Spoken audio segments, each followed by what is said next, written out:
Welcome back, guys. Lonestar Patriot here. Thanks for joining me. So today I want to start a brand new build series using an Aero Precision M4E1 receiver set and matching handguard as the basis for this build platform. Now, the goal of this build is going to be to have a quality rifle at a mid-range price point. Now, the first thing I want to do is actually install the barrel. So the barrel that I've chosen to use for this build is actually made by Ballistic Advantage. It's a 16-inch barrel chambered in 5.56. It has a mid-length gas system, and it's a part of the Performance Series with the Hanson Profile. So let's jump inside. We'll get started with the barrel installation, so stay tuned.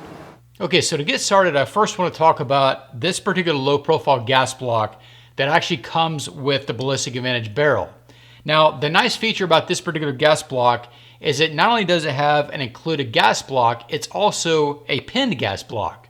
Now, the Ballistic Advantage barrels do not come pre-dimpled, so considering that I will always dimple barrels, assuming that they're not pre-dimpled, I'm going to go ahead and dimple this barrel as well, just to give me the added insurance that I not only have a pinned gas block, but I've got a dimple gas block as well.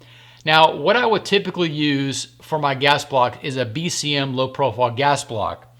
And so in doing so, I've got the corresponding BRD engineering dimpling jig that matches up with that particular gas block. Now, one thing to mention is that this particular gas block dimpling jig from BRD for the BCM low profile gas block has a center to center spacing on these set screws of 0.46 inches.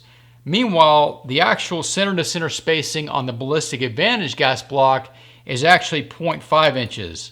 Now, while that may seem to be negligible, it actually is different enough to where you can't use this particular jig, for example, to dimple the barrel for this particular gas block.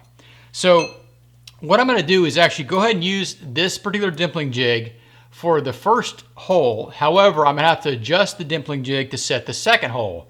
Now, the reason why I can use this particular jig as well as most jigs on the market is that the first hole that is opposite of your gas port on your barrel. So for example, considering that the gas port is somewhere in this location on the barrel, the opposite hole 180 degrees around is actually always at the same location.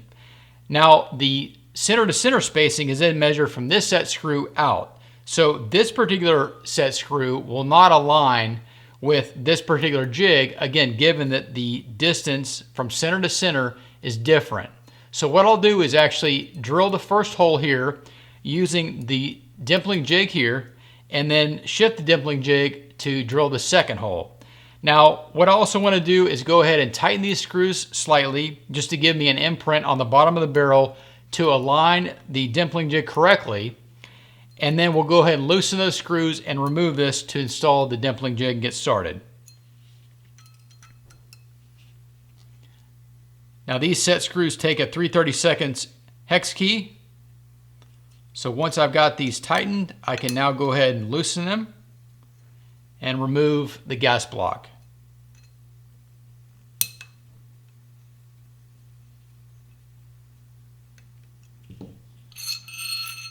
Okay, so I've got the dimpling jig now mounted on the barrel, and I'm ready to start the drilling process. Now, the way this dimpling jig mounts onto the barrel is that you have these two set screws. Now, the black set screw actually indexes off of the gas port location in your barrel, so this has a pointed tip.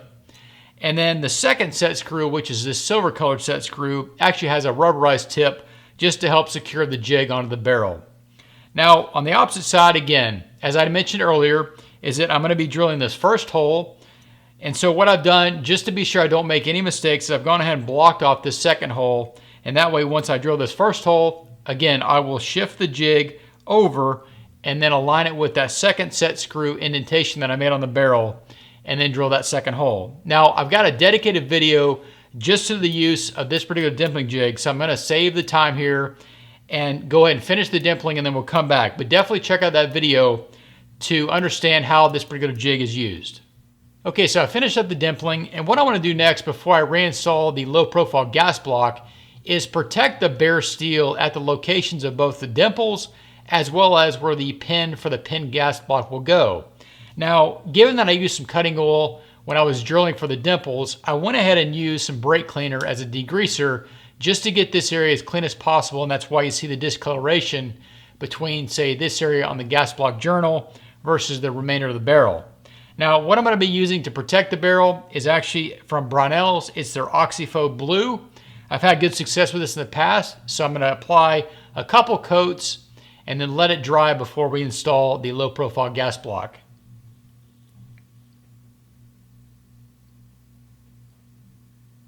Okay, so I finished up applying the Oxyfo Blue to the set screw locations as well as the pin location on the barrel. Now, I did apply several coats. I did wipe off the excess after each coat and then of course let it dry before installing the gas block that you see here. Now, for the installation of the set screws on the gas block, I prefer to use rock set over Loctite, so both set screws have the rock set applied. And then as you can see, I've already installed the pin for the pin gas block. Now, the only remaining roll pin that we'll install is, of course, to attach the gas tube, which will be located here. And then also one more thing to note is that you want to be sure to slide your barrel nut over your barrel if you do, in fact, install the low profile gas block before you install the barrel. Now, what I've also done is gone ahead and applied some Aeroshell 64. This is some anti-seize grease. And so let's go ahead and get started with the installation of the barrel.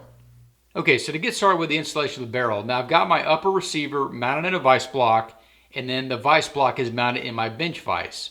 Now, one thing to point out is if I bring the barrel in, you have an index pin at the 12 o'clock position that should match up with a slot inside the upper receiver, again at the 12 o'clock position.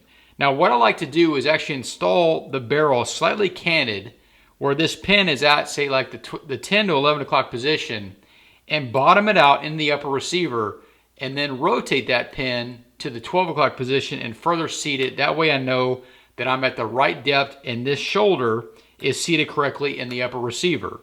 So, for example, if I insert this in at that 10 o'clock position, I can hear that bottom out, and then from there I can rotate the barrel, and then you can hear, hopefully, that seat correctly. So I know I'm at the right depth. Okay, so with the barrel seated and indexed correctly, I can now go ahead and install my barrel nut. Now, when I do this into the upper receiver, I first like to go counterclockwise to be sure that these threads are aligned properly. And you should be able to hear it kind of seat in, and then from there I can start turning it clockwise. And then what I'll do is go ahead and get this hand tight, and then from there we can use our torque wrench to apply the proper torque setting. Okay, so with the barrel nut hand tightened, I can go ahead and apply the correct torque to the barrel nut. Now, the particular torque setting I'm using is going to be 45 foot-pounds. Now, that's a pretty common middle ground number for most barrel installations. However, I would recommend that you follow any specific torque settings that the barrel manufacturer might set. Now, what I'm using is the supplied key for this particular barrel nut from Ballistic Advantage. And then what I want to do is keep this hand, or my offhand, keep this hand pushing against the key as well as the upper receiver to keep that seated flush as I torque this down.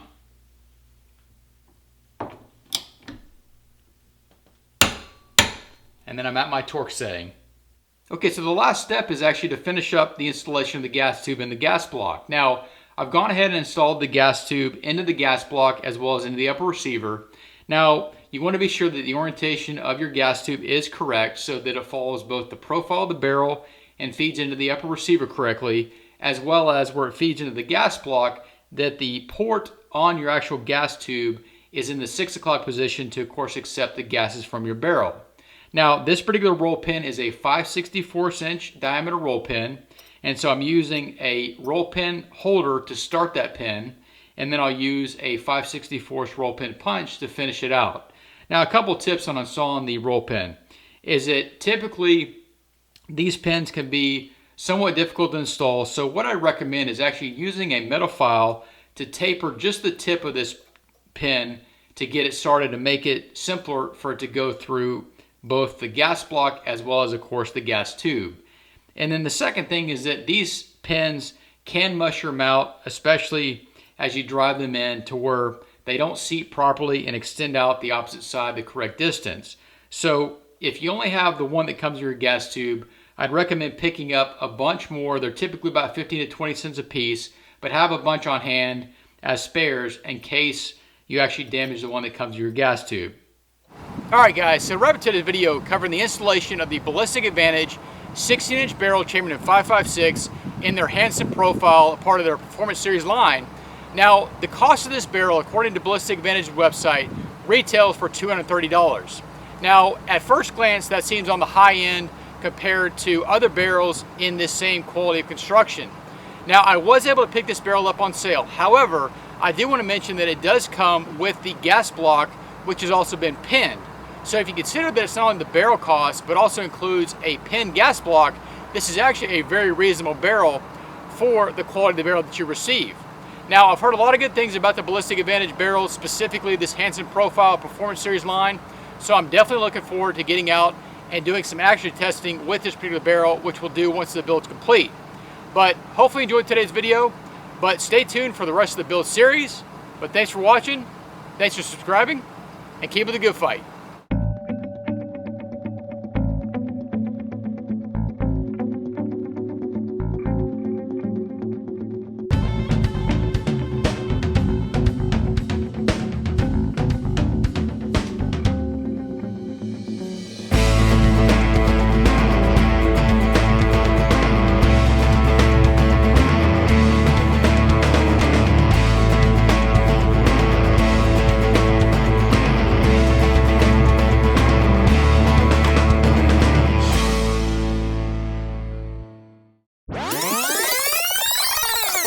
Okay, so with the barrel nut hand tight, we can go ahead, and then I'll finish it up with a 5/64 roll holder.